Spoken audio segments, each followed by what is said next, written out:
Welcome to We Hear Her. I'm Erin Trenbeth Murray, and I'm here today with another amazing woman who is sharing her story and insights into life lessons learned.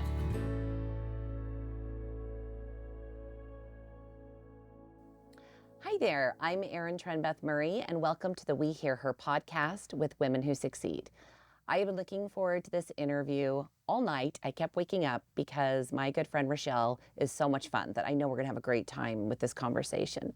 So I haven't known Rachelle that long, probably a year, but it feels like 10 years because she's such a vulnerable and open book, which I love. Let me tell you a little bit about Rachelle's background. She is the co-founder and managing director of RevRoad Capital, an early stage venture fund based in Utah. She has spent her career collaborating and advising significant families on balance sheet optimization.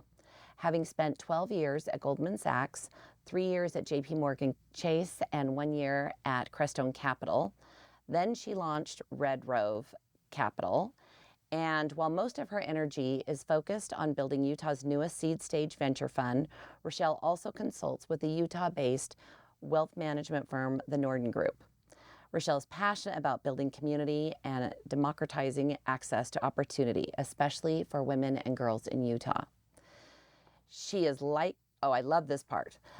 This is the best. Well, you didn't like that last line? I did, but this is good. Rachelle serves on both startup and nonprofit boards, which we know she volunteers everywhere. But when she's not working, she is evangelizing the benefits of cold showers, hot saunas, and trips to Mexico or Hawaii to maintain sanity during the Utah winters. She's originally from Houston, Texas, so that makes sense that she is a little soft on the Utah winters. She studied information systems at BYU and loves being in Salt Lake City. So Rachelle, thanks for being here with me today. Oh, it's such a pleasure. I was so flattered when you called me yesterday. Well, asking... yes, but that's because I got mixed up on the dates. I thought you were next month, so I got a little confused, but I'm so glad you could come. Absolutely. Pleasure sitting in the seat. That just goes to your personality. Like everything since I've met you, and maybe it hasn't even been a year yet, is just like, sure, I can do that. Sure, I can manage that. Sure, I can handle that. I mean, how are you not constantly overwhelmed with everyone you know, everyone you connect with? It's just quite the lifestyle you have. Yeah, well, I'm an extroverted extrovert, is how I like to describe it. And I love humans, and the way that I learn is through human interaction. So I could read books and articles and all of those things, which I do, but really the things that stick in my brain are conversations and learning through other humans who are subject matter experts in all sorts of different fields. And so I just feel like I'm a student of humans. I love that. And the funny part is you really can optimize that because I think I'm somewhat of a connector. I love to introduce people just to lift one another and to give support to another human being. But oh my gosh, you're like 120% what I am. It's amazing how much you keep in your mind and then remember or recall and say, you know who you need to meet, you know who you need to meet, I need to introduce you. And just because you love people. Well, I love people, and while I was at Goldman in Texas, I read an article one day, so I do actually read, but our team, so Goldman set up where you are sitting on trading desks, and so, you know, my boss, who was making 5 times as much as I was like 2 desks away from me, right? And so as a pod, as a team, you're interacting with each other all day, collaborating, and working with clients, right? And so we would, as a team, read an article of the day and then discuss it in the afternoon. So we had all day to read that article while blending in with our regular work. And then as like a break from just like the day-to-day grind, we would talk about the article of the day. So that one talked about how we as humans, when we believe that we are not as intelligent as the person we're having a conversation with, then we actually become dumber. Oh, because wow. our brain goes into like fight or flight mode. And so then your neurons, whatever, they're not processing the way that you would if you were at ease and felt like you were equally intelligent with the person next to you, which is why, like, if you walk into an elevator and there's someone who's like prominent, a lot of times it's like, cat got your tongue, or because you're all of a sudden thinking, oh my gosh, this isn't like, this is this person. And then your brain just like shuts down. yes.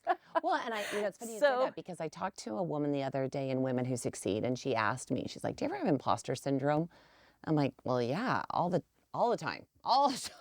But I think it's that like what you just described. I mean, you get in a situation and you're checking yourself and wondering, am I bright enough? Am I intellectual enough? Do I understand what they're saying? And what then do shut they it down. think of me? Think of me. And so I saw a hilarious meme the other day where it was a woman looking in the mirror and it says, are you even good enough to have imposter syndrome? And I laughed so hard. I was like, that's the perfect imposter syndrome meme I've seen. But so after reading that article, I kind of just challenged myself, hey, when you're meeting people, turn off the part of that brain that is wondering what they think of you and wondering, like, for yourself, if you are as smart or as intelligent or beautiful or whatever as this other person. Turn that off and just focus on connecting. Yeah. And I think that has turned into a little bit of a superpower for myself over the last 10 years, because it was probably about 10 years ago when I read the article of just like, people at the end of the day, regardless of what is on their business card, and what's the title next to their name and how many letters they have next to their name, they're still as humans. Yep. So let's connect as humans and then build off of that. And so I think that's why I then have this ability to recall details about people, where then I can connect people to each other in a efficient, effective way. Yeah. And I just love it. I love when my friends become friends with each other, and I'm not the middleman or woman to that friendship. Well, I think it's just a super authentic, it's a very genuine, authentic approach, that you're curious about other people, you really want to understand them, and that then because it's authentic, it stays with you. You're really paying attention to who they are as a person. Speaking of intelligence, I want to ask you, so you got your degree in information systems. Yes. And then went into the financial world. But what you're doing now is different than really what you had done previously at Goldman or JP. And I'd love to understand, like, how you made that leap, what that transition was like for you. Oh my goodness. Well, I ended up studying information systems because I took computer science my sophomore year, and it was the first class at BYU that really like punched me in the face and told me, wake up, you need to pay attention. You're not the smartest person on this campus. And so I was like, I'm not going to study computer science, but I was already interested in being a business major. And so then I focused on information systems within the business school. And while I was studying information systems, Goldman Sachs recruited me. And so then I kind of just like fell in love with this notion of the money system and how banks are just at the heart of everything that's happening in the world. Like money, like you can't get anything done without money. Yeah. And so I'm just grateful that Goldman wanted to hire me. And then once I was in the seat at Goldman, right, then I got exposure to private wealth offices. So I started in the Salt Lake office in kind of a systems role. Okay. But we were supporting the private wealth management business. And so it took me maybe 2 months to realize that I wanted to work in private wealth management. And then that's when I transferred to the Dallas office about a year later, and got to work with significant families in Texas for the next decade. And so what I'm doing now, which is being a venture capitalist, I'm investing in, fast-growing startups that often are, software companies. And if not software companies, then they're tech-enabled. So all of a sudden, I'm leveraging things that I learned from my degree, 17 years ago, that I have read about here and there, almost like a hobby, like picking up a Wired magazine and, Yeah. obviously Twitter and things like that. But it's kind of a marriage of the two industries. So working with significant families over the last 16 years of my career, we would look at venture capital as a asset class to invest in, for the whole balance sheet. Mm-hmm. So they're investing in real estate and, large cap public stocks, right? And small cap and mid cap. And I could get into all the jargon, and then, bonds. But then venture capital was like this little sleeve of portfolios. So I've looked at venture funds for the last several years. It was already part. It was already part. So I feel like the cast of characters I'm working with are all the same. It's just I'm now wearing a different hat at the table. You're a different character. I'm a different, yeah. You have a different character. Yeah, but like it's still the same people. Because I worked with founders prior who, built, scaled, sold tech companies, and then they would become clients of mine, right? So like I'm used to working with founders, except now I'm like risk on with founders before they've, really proven their idea. And so I'm joining the roller coaster ride with them, and I'm loving it. Well, it's perfect for your personality. Let's just say that. I have a feeling you like roller coasters. I have a feeling you drag people onto roller coasters. So when you look back, when you said, I got my degree 17 years ago, when you look back on your career, your education, your family life, what do you think has been the highlight, one of the big highlights of your life? Oh, big highlights of life. Well, as you know, we're having a birthday party for me tonight. We sure. And I'm so grateful to our friend, Emily Bell McCormick, who called me a couple weeks ago and said, I'm hosting a birthday party for you and you can't say no. And so then she kind of challenged me to invite 200 women. And so I did. So it's going to be just like this massive girls' night out. And it's like, it's Women's Month, March, yep. Right? So, but just seeing the names on the invite list and people, RSVPing and people who are excited to come. And if they can't come, it's because they're traveling. I feel like the luckiest woman in the world. If you had told 10-year-old Rachelle that this is what my life would be like at 38, first of all, I think my brain would explode. Like, what do you mean? Venture capital, like what? And so when I was in my 20s, I was, just doing the grind of Goldman Sachs. And I felt like I was kind of in this like talent incubator of sorts, where it was super competitive. Yeah. At Goldman, they expect you to be excellent. And if you're not, then you're not going to be there for very long. But as long as you just put in the daily effort of showing up and saying, I'm here to work hard, I'm here to be excellent, and I'm here to learn, then like I just grew incrementally in my 20s at Goldman. And it really was JP Morgan calling me out of the blue in 2018 and saying, hey, we want you to move to Salt Lake and launch a private bank here with, this team of people, that I then had to think to myself, am I going to bet on myself now? Am I going to take all of this experience that I had at Goldman over the last 12 years, and I'm going to bet on myself and believe that I can move to a new market with a new bank, new colleagues, and be successful? And that was like kind of scary. Yeah. And then got here and, just showed up each and every day in 2018 or 2019. And then 2020, COVID, right? And that was crazy. But somehow the business kept growing during COVID, which I'm so grateful for.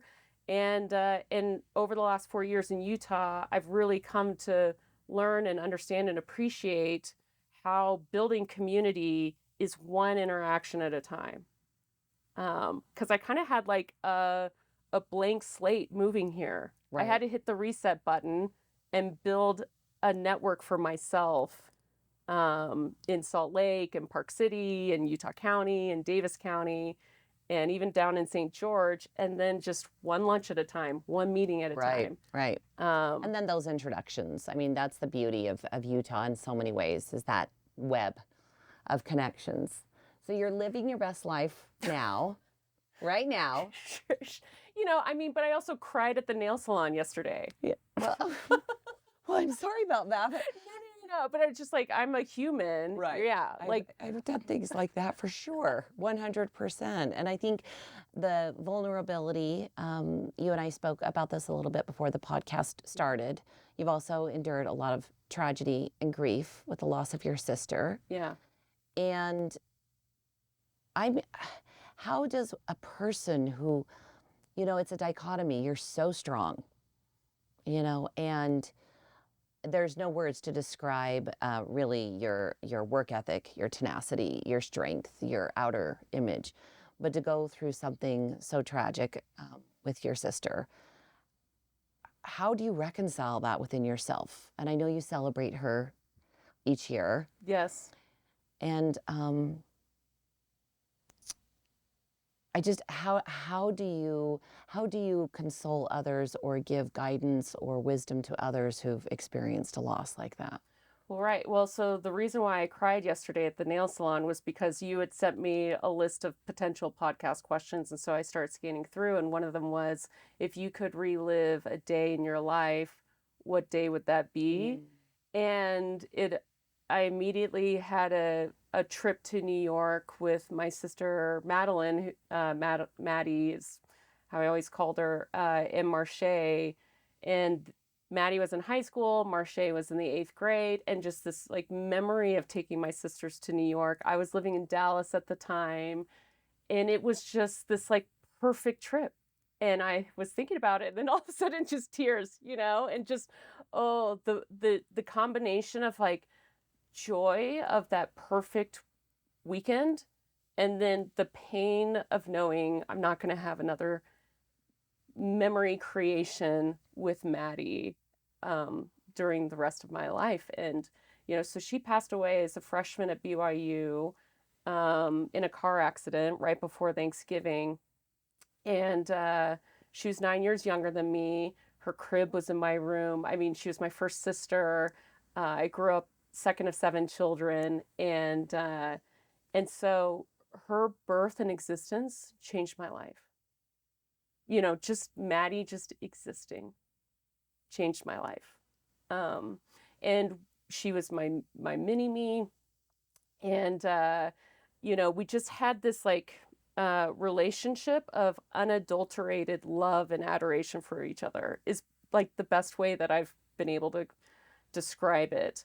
And so of course you lose that person in your life, and Madie just like has a part of my heart that's just like Madeline Rose, real estate, and here's the remarkable thing though with grief and us as humans, we are wired for survival.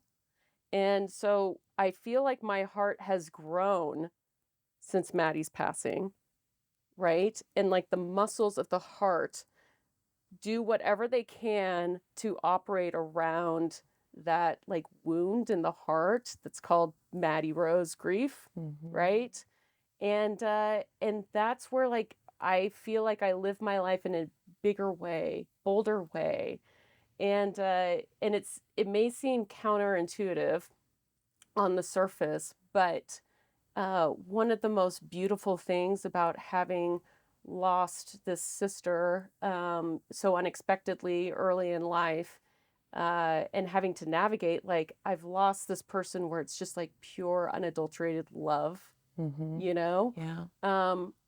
is that a few years after her passing, I woke up one day and realized I'm happy. I mean, it wasn't immediate. Want you to be. Yes, of course she would want me to. But waking up and being like, wait a second, and then it took me another couple of years to realize, wait, I'm happy, 9 out of 10 days of the year. So we'll take that, right? But there's still this grief, right? Sure. But I'm happy. So wait a second. If life is like a series of hellos and then ultimately goodbyes, which we don't ever want to think about the goodbyes. I said goodbye unexpectedly to my first sister, you know, and I'm happy within a few years. I can live and love and embrace the chance to be a friend with Erin Trenbeth Murray, right? Because I know at some point there's going to be a goodbye, but that's okay because I survived that goodbye. So I can survive any goodbye now. So embrace the hellos, embrace the present with each person. And I think that's honestly the greatest gift that she's given me in death is me knowing that I can just love and be present. Oh, Rachelle, gosh, wow. I really don't have any words because that's so beautiful and it explains so much of why you're bigger than life, why you're so bold and such a beautiful friend to so many people. And it's a privilege to call you my friend.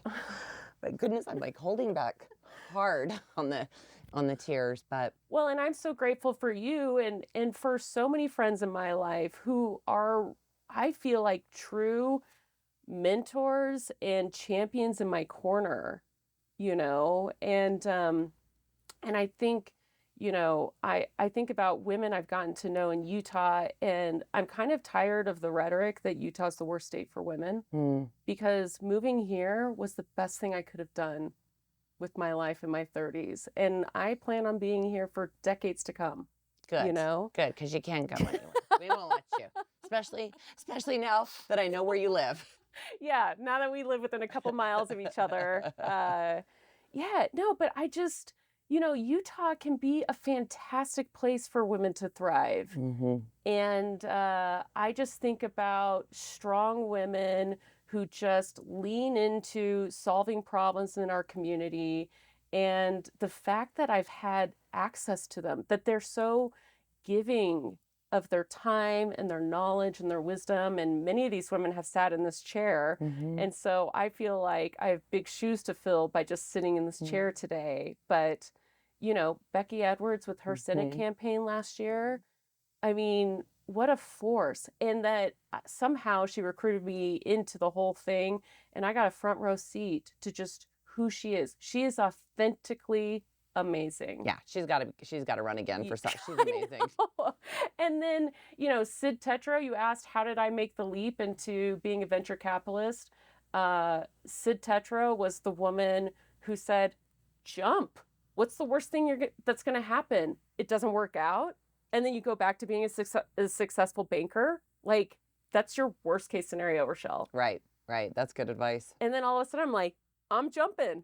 Let's go, right? And then I think about Robin Rich, who is the first woman to be CEO of Deseret News. Yep. And she is someone where it's just like, everything's figure-outable. And it's like, everything is so figure-outable that sometimes she doesn't even finish her sentences because it's like, well, no duh. Like, you know, let's keep going. Like, let's not get stuck and bogged down in this problem. And then I think about, you know, Emily Bell McCormick and what she's done with the Policy Project and advocating for social change and democratizing access to classrooms for those from, you know, underprivileged communities. And she does so by going to the top of the House and working with the legislature on enacting policy change rather than just, you know, trying over and over again to triage problems, you know, that are happening in the schools. Like, let's go have real conversations. All of these women inspire me, and so many more do. So many. Such a huge list. Well, you are right there, and I want to thank you for spending time with us today because your vulnerability and your strength just touched me so much, and I really want to embrace hello. That's what we're gonna do. We're gonna go forward and embrace hello. Thank you to Rachelle for being here today, and thank you for joining us for the We Hear Her podcast, and we'll see you next time. Thank you. Thank you for taking the time to hear her. Join our efforts and learn more about Women Who Succeed at womenwhosucceed.org. A big thank you to our sponsor, the Clark and Christine Ivory Foundation.